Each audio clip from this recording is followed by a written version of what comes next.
नमस्कार, जय जोहार। IND 24 के बिग टॉक शो में इस बार हमारे साथ चर्चा के लिए मौजूद हैं छत्तीसगढ़ शासन के पूर्व कैबिनेट मिनिस्टर, पूर्व शिक्षा मंत्री डॉक्टर प्रेम साय सिंह टेकाम।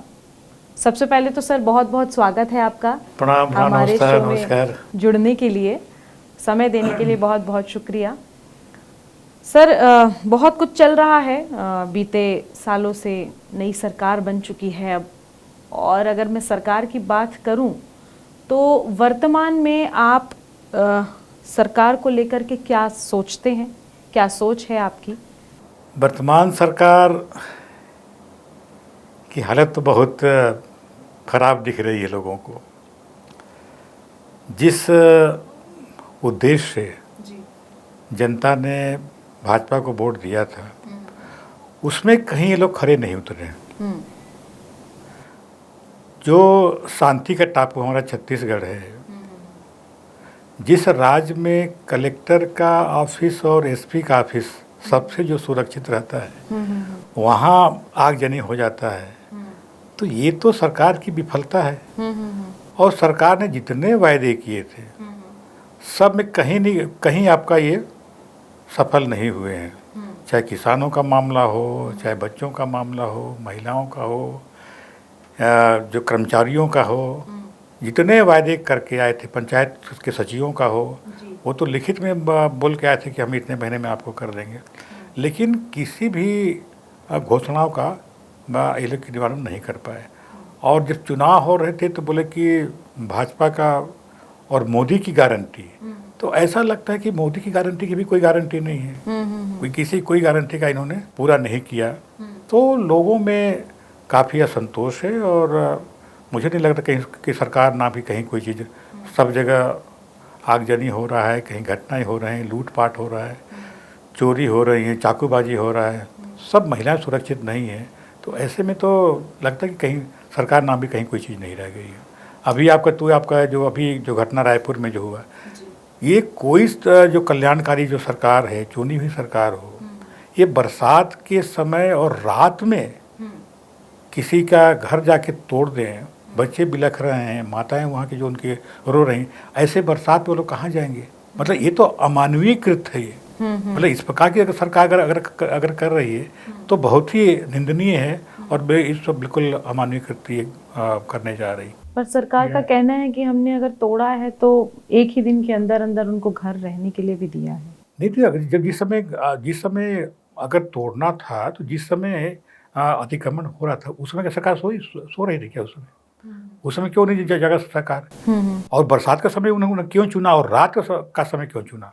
रात को 3 बजे कोई जाएगा, उसको उठा के बाहर फेंका जा रहा है। क्या दिन में का समय नहीं था सरकार के पास? क्या दिन में का सोई हुई थी सरकार? ये रात में ये तो ये बड़ा कृत्य जो है, ये बिल्कुल अमानवीय लगता है।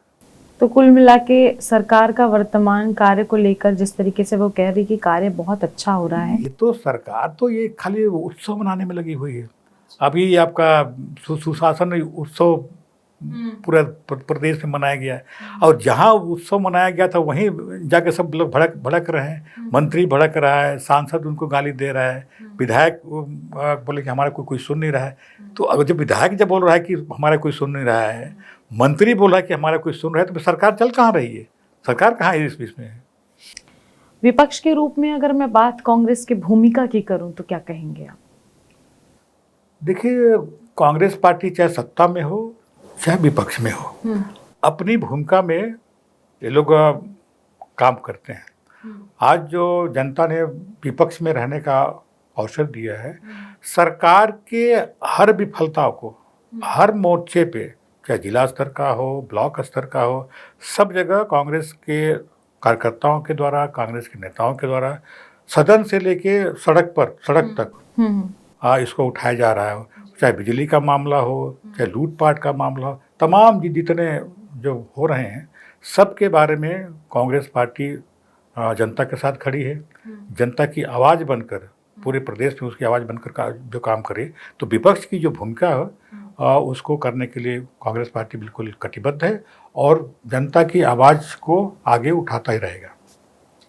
सरगुजा संभाग में पिछली बार स्थिति क्यों खराब हो गई थी, और इसी के चलते सरकार भी अब बदल गई। क्या ऐसा हुआ सरगुजा संभाग में कि स्थिति ऐसी आ गई कि बदलाव की स्थिति निर्मित हो गई? देखिए, कांग्रेस पार्टी का जब शासन था यहाँ पिछले टर्म में, तो योजना तो अच्छी बनाई, बहुत अच्छी बनाई, और लोगों ने उसको माना भी कि सरकार की योजनाएं अच्छी हैं, और उसका क्रियान्वयन भी अच्छा हुआ, चाहे किसानों का मामला हो, चाहे गोठान का मामला हो, चाहे स्कूल का मामला हो। लेकिन हम लोग ऐसा कहीं लगता है कि हम लोग पूरा ज़मीनी स्तर पर उसको नहीं पहुंच पाए, और कोई भी सरकार हो, हर किसी का इच्छा को पूरा नहीं कर पाता है। तो कहीं कोई चूक उसमें हो ही रहा होगा, और उसमें मतलब कहीं कोई कमी रहा होगा। लेकिन भाजपा के नेता लोगों ने कोई टारगेट किया। सरगुजा चूँकि आदिवासी बाहुल है, तरह तरह के सपने दिखाए गए कि हमारे सरकार आएगी तो फलाना ऐसा ऐसा कर देंगे, तो वैसा वैसा कर देंगे, लेकिन कहीं कुछ किया नहीं। तो सरकार की जो कांग्रेस पार्टी की जो सरकार रही है, उनकी जो भूमिका अच्छी रही, लेकिन भाजपा ने वहाँ जाके लोगों को, जो कि आदिवासी भोले भाले होते हैं, उनको प्रलोभन कई प्रकार के उसमें दिया। उस कारण से कांग्रेस पार्टी वहाँ पिछड़ी हुई। पर सरकार तो ये भी दावा कर रही है कि आदिवासियों की मदद कर रहे हैं हम पूरी तरीके से। बस्तर संभाग से नक्सलवाद का खात्मा किया है बीजेपी ने, और कुल मिला के कहा है कि ऐसा करके हमने कल का जो भविष्य है वो लिखा है एक तरीके से आदिवासियों के लिए। देखिए, हम लोग भी एक कल्पना कर रहे थे कि जो कि आदिवासी मुख्यमंत्री बना है तो आदिवासियों का बड़ा हित होगा, लेकिन हुआ पूरा उल्टा। आदिवासियों के हित में कोई कार्यक्रम नहीं हो रहा है। अगर आप कह रहे हैं कि बस्तर में नक्सलवादी जो ख़त्म हो गया है, तो उसके पीछे आदिवासियों का हित नहीं है, उसके पीछे वहाँ का मिनरल है। मतलब वहाँ की जो खदानें हैं, लोहा है चाहे और जो मिनरल है, उसके पीछे जो अमित शाह जी बार बार वहाँ पे आ रहे हैं कि हम ऐसा कर दे रहे हैं, उनका निगाह वहाँ के आदिवासियों की भलाई नहीं है। वहाँ की उनकी रोड मैप में या कि हर रोड बने, कि अस्पताल बने, कि स्कूल बने, ये नहीं है। वहाँ की खदान को हम कैसे अपने मित्र को दे सकते हैं, इस बारे में, चाहे वो सरगुजा हो, चाहे वो बस्तर हो। सरगुजा का जो क्षेत्र है, मतलब वहाँ भी वही हालत है कि सब खदानें उनको सौंप दी जा रही है। तो अगर वहाँ भी नक्सलवादी अगर ख़त्म हो गया है, तो बाकी जो नक्सल जहाँ है, वहाँ पे जो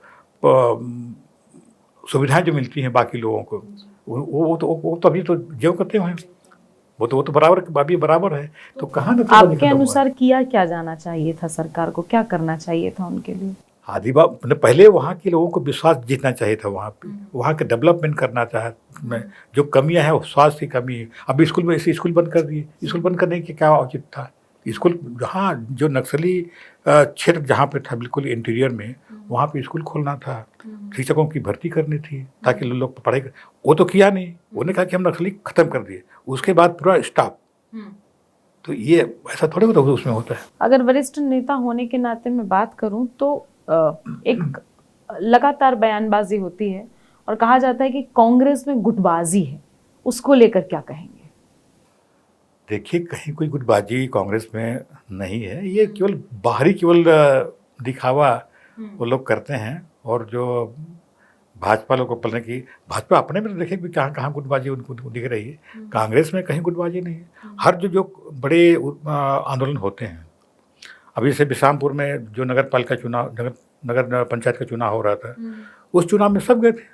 उसमें माननीय भूपेश बघेल भी गए थे, उसमें दीपक बैस भी गए थे, उसमें टी एस बाबा भी वहाँ पर उपस्थित थे। तो कहाँ आपको गुटबाजी? जहाँ आंदोलन करने की बात हो, वो चाहे हसदो का आंदोलन हो या अन्य कोई आंदोलन हो, तो वहाँ तो सब साथ दिखते हैं, और सबकी अलग अलग ड्यूटी रहती है, वहाँ पे पहुँचते हैं। तो कहीं गुटबाजी नहीं है।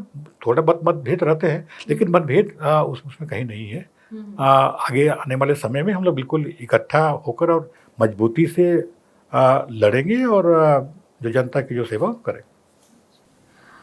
ग्रामीण इलाकों में अगर मैं बात करूं तो ग्रामीण बाहुल क्षेत्र में शिक्षकों की भर्ती, वहां पर शिक्षकों की कमी को लेकर क्या कहेंगे आप? देखिए, हम लोग जब सत्ता में थे तो हम लोगों ने कहा कि महसूस किया कि भाई शिक्षकों की कमी उसमें है, और गांव में वास्तव में शिक्षक की कमी है, और उसकी पूर्ति के लिए हम लोगों ने 19,000 शिक्षकों की भर्ती का विज्ञापन निकाला ठीक है। और उसमें 14,000 की भर्ती हुई। फिर हम लोगों ने ये भी महसूस किया कि सरगुजा और बस्तर ऐसे क्षेत्र हैं जहाँ पर नौकरी करने के लिए लोग जाते हैं, वहाँ पर नौकरी करने के लिए पहुँचते हैं, लेकिन कुछ ही साल बाद फिर वापस अपने घर पहुँच जाते हैं। तो हम लोगों ने कहा कि सरगुजा और बस्तर क्षेत्र के लिए अलग से नियुक्ति की जाए और उसमें हम लोगों ने करीब 12,000 का तय किया था कि इतना हम भर्ती करेंगे और उतना उसको हमने किया। लेकिन अभी जो वर्तमान सरकार है, जो स्कूल के जो नाम थे कि प्राइमरी स्कूल में 1+2 मतलब एक हेडमास्टर और 2 शिक्षक, ताकि एक शिक्षक तो केवल जानकारी ही पूरा बनाता है स्कूल के बारे में, कितने बच्चे हैं, वहाँ के मध्याह्न भोजन किस प्रकार के चल रहा है, कितने का मतलब जाति प्रमाण पत्र बना, कितने का निवास प्रमाण पत्र बना, ये सारा पूरा एक शिक्षक की ड्यूटी केवल जानकारी, पूरा महीना भर केवल जानकारी बनाकर भेजता है। तो इसलिए हम लोगों ने 1+2 रखे थे कि कम से कम 2 टीचर जो रहेंगे वो वहाँ पर पढ़ाएंगे। अभी भाजपा सरकार ने क्या किया कि 1+1 कर दिया। तो एक तो शिक्षक तो केवल एक ही शिक्षक पूरा पहली क्लास से लेकर 5वीं तक पढ़ाएगा, जो संभव नहीं है। और एक शिक्षक तो केवल जो जानकारी बनाने में वो रहता है, और उसके अलावा और बहुत सारे काम करने पड़ते हैं। जनगणना कर दिया है, कभी SIR का काम करना पड़ता है। तो पढ़ाई के नाम पे तो ये लोग पूरा शिक्षा विभाग का पूरा चौपट कर दिया। और मिडिल स्कूल में भी हम लोगों ने 1+3 था, उसको 1+2 कर दिए। चुनाव से ठीक पहले जो वर्तमान सरकार के शिक्षा मंत्री है, उनसे इस्तीफा मांग लिया जाता है, यानी कि आपसे इस्तीफा मांग लिया गया। क्या कारण रहा इसका और कैसे देखते हैं इसे? हाँ, देखिए, हम लोग कांग्रेस पार्टी के सदस्य हैं और मुझे तो इस बात पर गर्व है कि हम सबसे पुरानी पार्टी कांग्रेस, भारतीय राष्ट्रीय कांग्रेस का मेंबर हूँ। कांग्रेस में हम लोग की अनुशासन रहती है कि जो पार्टी का निर्देश रहता है उसको हम लोग पूरा करते हैं। मुझे कहा गया कि आप विधानसभा लड़िए, हम उसमें लड़े। आपको मंत्री बनना है, मंत्री बने।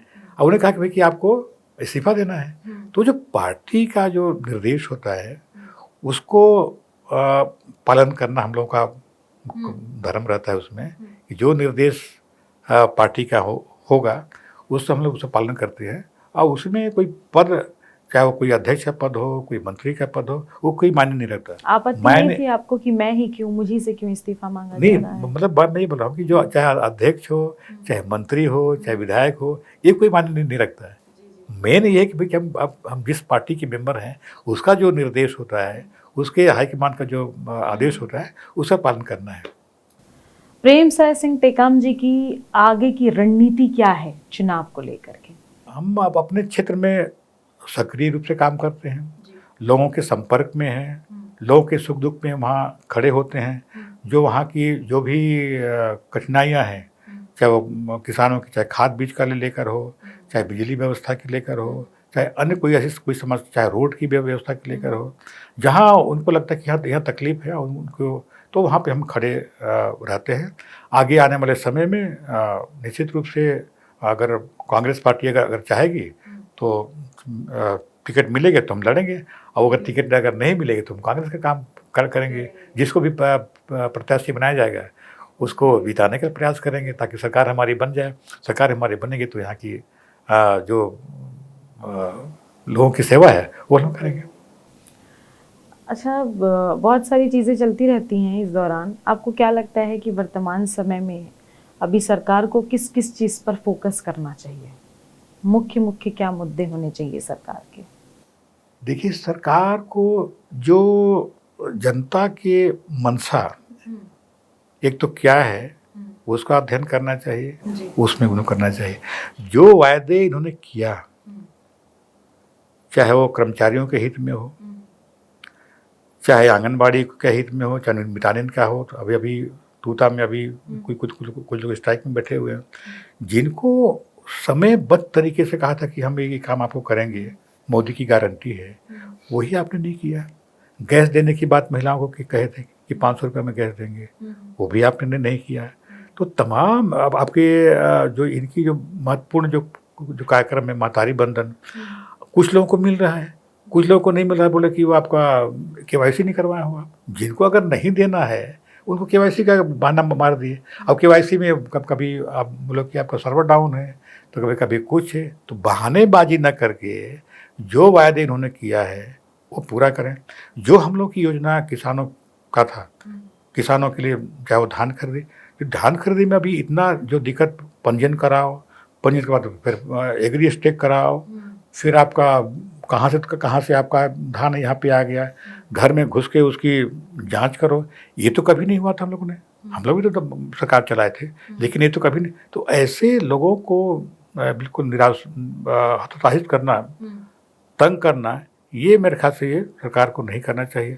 बिजली का बिल अभी इतना आ रहा है, हम लोगों ने तो 50% किया था उसको, बिजली का बिल हाफ योजना किए थे, उसमें बिजली का बिल कम आ रहा था। बिजली का पूरा बिल भी कर दिए और अभी जुलाई में और उसको बढ़ा दिए। तो इतना बड़ा जो लोड किसानों को दे रहे हो, बाकी लोगों को दे रहे हैं, तो ये तो उनके ऊपर तो अधिक भार पड़ जा रहा है। तो कहाँ आप अच्छे विश्व उद्देश्य जनता को जो वायदे किए थे वो तो पूरा केवल जनता को आप तकलीफ में दे रहे हो। तो ये सरकार को केवल त्यौहार मनाने से काम नहीं चलेगा, क्योंकि सब त्यौहार मना रहे हैं, सब पूरा सब जगह ठीक ठाक है। जहाँ इतने आवेदन पत्र पड़े हैं, एक भी आवेदन पत्र का कहीं सुनवाई नहीं हुआ, न उसका कोई क्रियान्वयन हुआ। अच्छा, ये चुनाव से ठीक पहले 20 से ज़्यादा जो सिटिंग एमएलए हैं, जो वर्तमान में कई मंत्री पद पर भी थे, उनकी टिकट काट दी जाती है। कहीं ना कहीं बात ये आती है कि कहीं ना कहीं कांग्रेस के हारने का सबसे बड़ा कारण इसे माना जा सकता है। आप ऐसा मानते हैं क्या? नहीं, देखिए क्या है कि एक तो उसके बीच में कुछ सर्वे कराते हैं, और सर्वे कराने के बाद कौन सीट ठीक है, कौन हार सकते हैं, उसका आकलन करते हैं। लेकिन उसका सही आकलन करना चाहिए, ये बिल्कुल रैंडम नहीं करना चाहिए। इसका नुकसान हुआ अपने प्रदेश में, इसका नुकसान हुआ है। कई लोग ऐसे थे जो जीत सकते थे, लेकिन उनका टिकट काटा गया। आपकी भी तो टिकट काटी गई थी। हाँ, मेरा भी टिकट काटा, लेकिन भाई वो उसमें महिला किसी को महिला सीट करना है, महिलाओं को कुछ देना है, वो भी नहीं दे दिए, तो उनको भी दे दिए उनको, लेकिन हम जिता नहीं पाए। हम लोग मेहनत तो बहुत की उसके लिए। इस बार कांग्रेस को वापस सरकार बनाने के लिए क्या लगता है, क्या करना होगा? देखिए, कांग्रेस पार्टी का जो विपक्ष की भूमिका है वो उसके साथ से निभा रही है। कांग्रेस ग्रास रूट पर जा रही है। अभी हम लोगों ने ब्लॉक में था, हमारा इकाई था, ब्लॉक तक ही था, इकाई था, अखिल भारतीय कांग्रेस कमेटी, फिर प्रदेश कांग्रेस कमेटी, फिर जिला कांग्रेस कमेटी, फिर ब्लॉक कांग्रेस कमेटी।